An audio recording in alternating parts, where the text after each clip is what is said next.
The crusade against the mining of bauxite in one of Ghana's rainforests, the Atewa Forest, is still on. It has taken an international twist. On this episode of News Connect on City TV, we speak to the coalition working to save the Atewa Forest. I am Kojo Ajman. Stay tuned.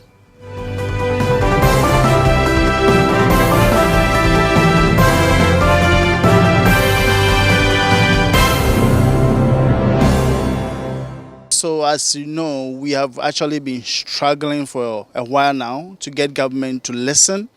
But as you know, very recently we got notice, and we also witnessed the fact that they've already sent a team into the forest to open up old roads that were almost closed with trees to do what they call validation. But in all its intent, it's an exploration activity, trying to, according to them, to establish how much bauxite we really have. And in trying to respond to our concerns for them to tell us what exactly is going on, they've indicated that they are not mining.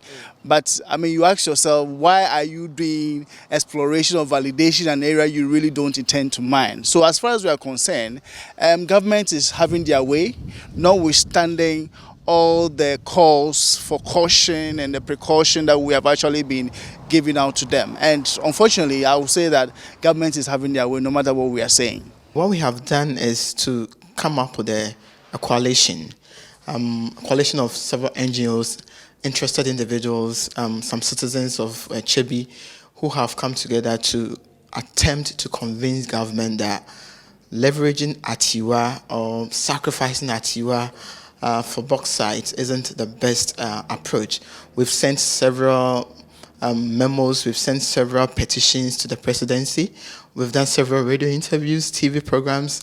We've gone as far as even to petition the British Council and other interesting international bodies that we feel would have a leverage over our government. But like you've already said, has it yielded any results?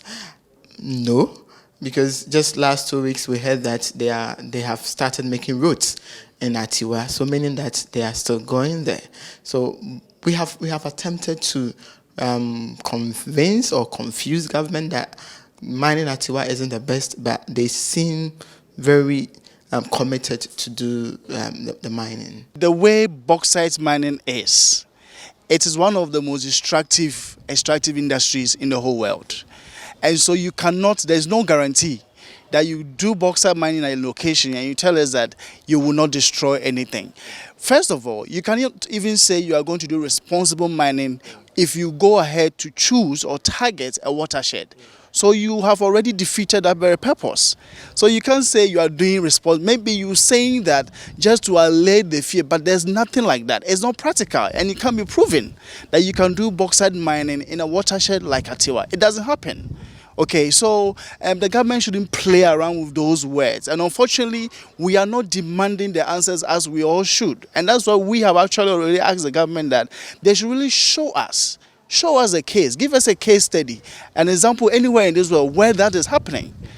First of all, if you're also talking about responsible practices and international practices, we also know of the international financial standards, which already indicates that places like Atewa are areas you really need to take critical look before you even attempt mining.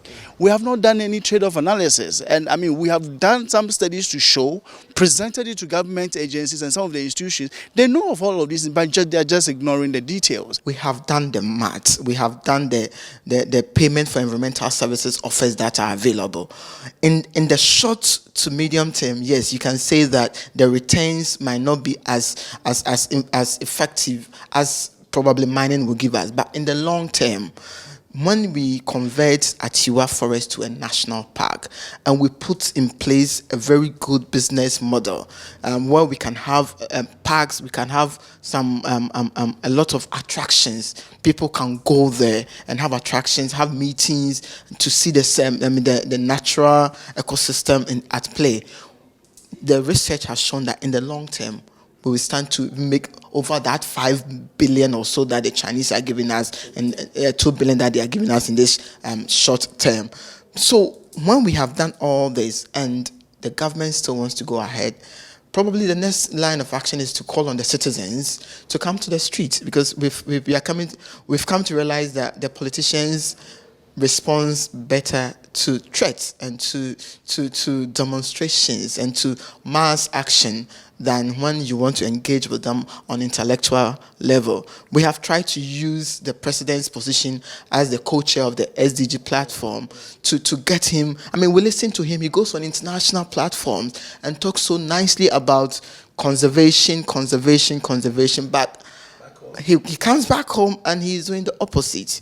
We will tell the president, please do as you say and not the other way around. The details in the trade-off analysis show that we stand to benefit as a country more if we manage Atewa as a watershed in its current state, and even improve that by making it a national park, which will then open it up for other options like tourism. Okay, and then once you also have the forest in place, you can also look at other options like a green development landscape. You can bring in a cocoa processing facility. The landscape is thriving with people who are doing cocoa production. If you can add value to some of these things, it will also bring well-being. We can eat our cake and have it. Bauxite, on the other hand, is going to overturn all of these, because you need to destroy the forest, which is sustaining the climate there, which is providing water, which is also helping build climate resilience in the area, which is also helping farmers do crops and also the cocoa. Bauxite will throw all of this away just so that we get the bauxite. We have harvested several of our forests for timber. So as a person, I'm not against leveraging natural resources or mining or harvesting natural resources for the benefit of the people. But there is an economic term called opportunity cost. We just need to do the balancing act. Look at what you stand to lose when you mine Atewa vis-a-vis what you stand to gain. There are some reports that says that even the bauxite ore that we have in Atewa is not as high grade as we think it is. And people are even saying that the estimations that have been given for the deposit that we have there is not even to that level that they are saying it is. And we've known this to happen with governments. They seem to inflate figures just to make their point. But what we are saying is that let's look at what we lose to gain, what we stand to lose if we mine Atewa. What is Atewa giving us right now? Atewa is a source of water for several million people in Ghana. The Brim River, the Ankobra River, so they are all taking their sources from the Atewa forest. $2 billion is not much. So much money. Besides, Atewa Forest is not giving you that $2 billion. If you can talk about how much you get, probably like one fourth, a quarter of that $2 billion is how much you get from Atewa. Okay, and actual fact, we have so much bauxite in this country that we don't need to mine Atewa to get that $2 billion for the Chinese. We don't need to. Because, and that's why I say that no matter where this bauxite is going to be coming from, the government should ensure that we do a good trade-off analysis.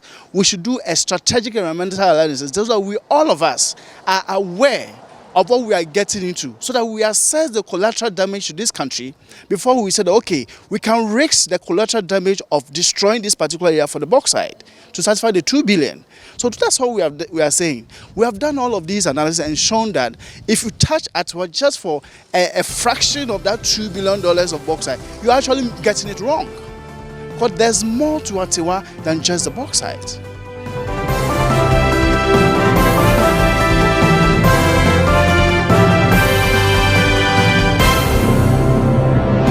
The coalition say they will continue to put pressure on government to review the Atewa bauxite mining.